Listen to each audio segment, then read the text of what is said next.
Hey, y'all come up in here. I got my party crew all gathered up. We are having a Mexican fiesta, we are, and what are we starting with? Pollo Asado.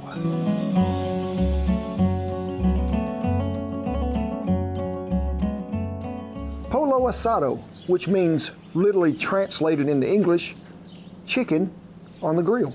And that's what we're talking about. But folks, it is such a delectable dish, it is, and it's got a great marinade, but we're celebrating what? Cinco de Mayo. Yeah, I mean, y'all know I love some Mexican food. And this is a dish that's really pretty traditional and classic. We're gonna be making some chicken tacos with a homemade pico de gallo, but also what? Some chicken quesadillas. But hey, you know what's most important when you're grilling chicken, especially? A great thermometer. It is, because you got to probe that chicken and know that we're getting to 165 or 170. And I want to thank the folks at Chef's Temp for sponsoring this video. This is a must-have when you're grilling. But not only do I use it for chicken, use it for steak, I use it to check baked potatoes, bread, proof yeast, and you might have seen a video we did just recently where they just launched their Pro Temp Plus. Now that thing, I mean, save your life, especially on a long time cook. Like if you got something in the smoker and it's going to take 8, 10, 12 hours, that thing will get you going. Now be sure and check them out, and exclusively for our fans, there's a code down there where you can save some money. Now the star of the show today really is the marinade, and folks, this stuff brings out so much flavor. We're going to start out with about a half a cup of fresh squeezed orange juice, then some lime juice. But you get that freshly squeezed juice in there, got you some garlic cloves. Be sure and use the Mexican oregano. I mean, that stuff's gonna bring you some more flavor. And all the traditional recipes that I could find really called for enchilada paste, and you can't find that down here. So I really substitute most of the time with adobo sauce or adobo peppers, something like that. Blend it on high till it is smooth as butter. If the marinade was a star, a runner-up would be the chicken that we're using today. And folks, if you want to get the most flavor out of a piece of chicken, especially in something like this, use a chicken thigh. You're going to get more tenderness out of it, more juiciness out of it. It's a blend of white and dark meat both. If you're not familiar with how to take that skin off and get that bone filleted out of there, ask your butcher. But then we're going to got all that marinade that is mixed up in that blender. Pour it over them chicken thighs. Make sure you turn them over a time or two to make sure that everything is soaked in there really well. Cover it with saran wrap, get it in that ice box. There is a minimum of what? 4 hours. I prefer 12 to 24. The longer you let this soak, the more flavor that's going to come through there and really get in that chicken. Let it come to room temperature before you throw it on that grill. That's going to make that chicken even more tender. Now, I ain't talking about let it get up to 90 degrees, but take it out of there, let that temperature rise. You'll get a better cook time and more tender chicken.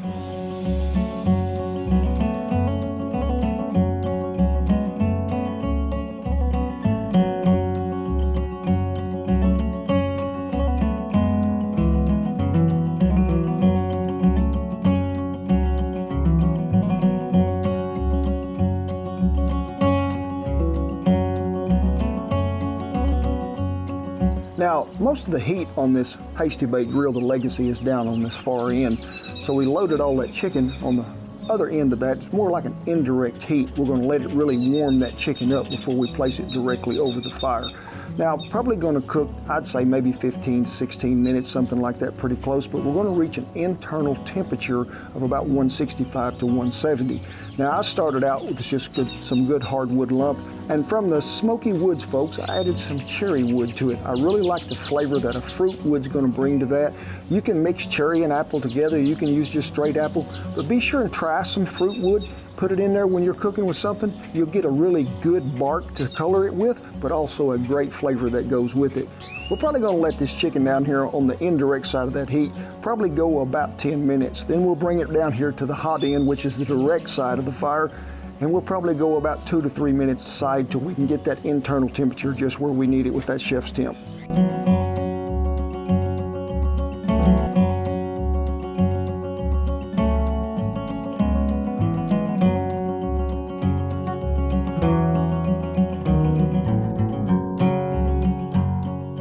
Now, we're going to make us some pico de gallo. It's really at Shan's request. She loves this stuff, but fresh cilantro, To me, I just can't hardly do. It tastes like soap. They say it's a genetic thing, and I've got a lot of comments through the years. People say, oh, me too. And then people say it's just your imagination. But it's not. It's not my imagination. Well, more for me. Yes. But when I was looking up the word pico de gallo, because I like to learn the history of words I don't really know nothing about, and one of it was a translation, rooster's beak.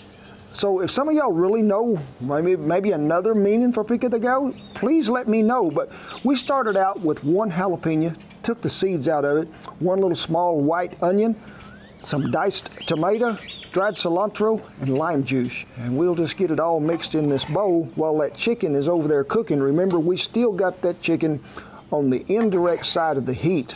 This would be great to top on the tacos that we're making, but also if you want to serve this chicken individually, maybe put this on the side or even put it on top of that chicken. We're going to get this lime juice in there, and then we're going to cover it and let it set in the fridge until the chicken is ready to go.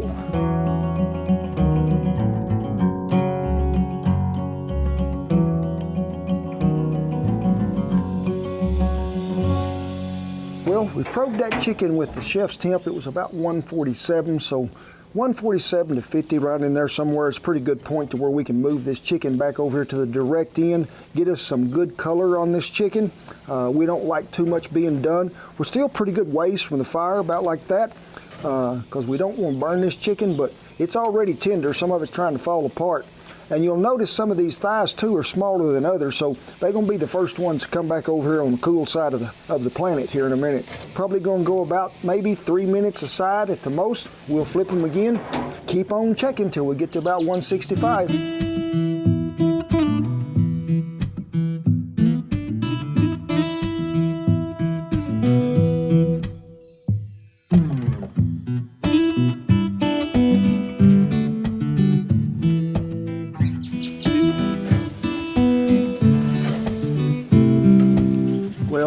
Probed them there about 167. Most of them were getting really close. The reason I like this thing is whatever side you're coming on, here or there, it'll go ahead and register to me to where I can see it. So great product. We really appreciate the people at Chef's Temp for supporting our channel and sponsoring this video.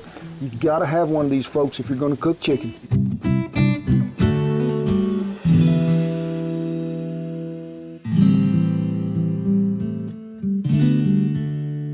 Well, we reached that magical temperature over and brought her off and let her cool just a minute. You can smell that marinade.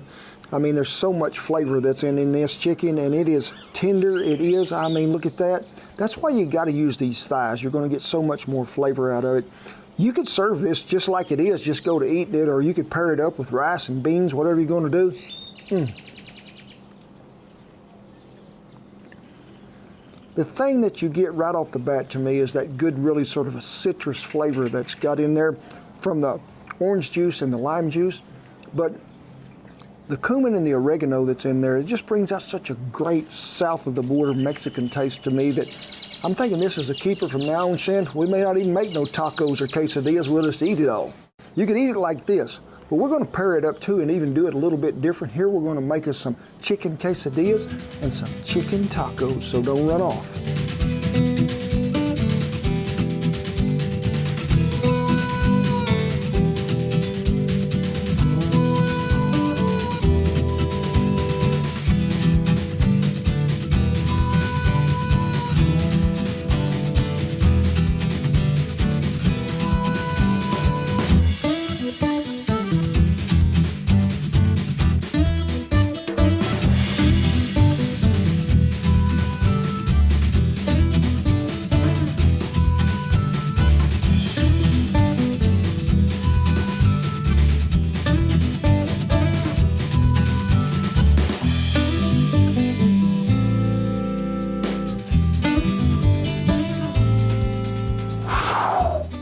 The Fiesta platter, Shan, that's what I'm talking about. That's a good looking platter. I mean, this is some kind of good. I wouldn't even know where to start.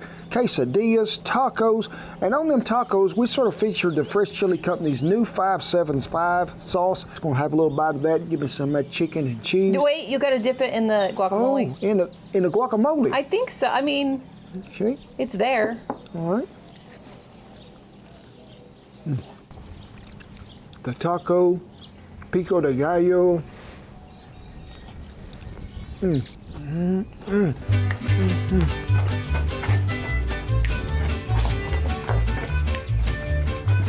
What is that? It is, that is what I'd call a sure enough good Fiesta platter. What is that green sauce like? I haven't tried any yet. The green sauce, I mean, I'm just gonna do it this way. This is, I raked me some in this lid a while ago. Them green chilies and stuff in there. I taste Hatch, New Mexico, right off the bat. Nice. You get sort of that smoked flavor that you do when you're roasting a chili. Very easy recipe, put together. You can celebrate Cinco de Mayo or any day of the week. Have this out there, get you what you call one of them big sombrero hats. You'll be doing a party. We'd like to thank Chef's Temp again for sponsoring this video. They are great people. We're so proud they support our channel. But hey, Mother's Day and Father's Day both is coming up pretty quick. Take advantage of that code down there below and get you a bargain. It'll be a great gift for them all. But it is with pride, honor, and privilege that I tip my hat to all our servicemen and women and all the veterans who have kept that old flag a-flying. We appreciate you one and all we do. Rest of you come on up in here close because I can't even lift this platter. It's so big. It's a Fiesta time. God bless you each and every one. And remember, help somebody out, give them a helping hand. We'll see you down the Fiesta Trail. Now y'all be sure and check them out. And exclusively, that's a hard word. It's been thundering a little and I know you probably need a bite first to calm your nerves.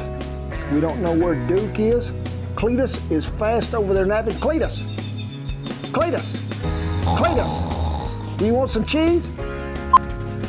You're a little late to the party, Cletus, but come on, as far as I can reach. You can do it. Good boy. What? No cheese? There you go. Everybody got a bite.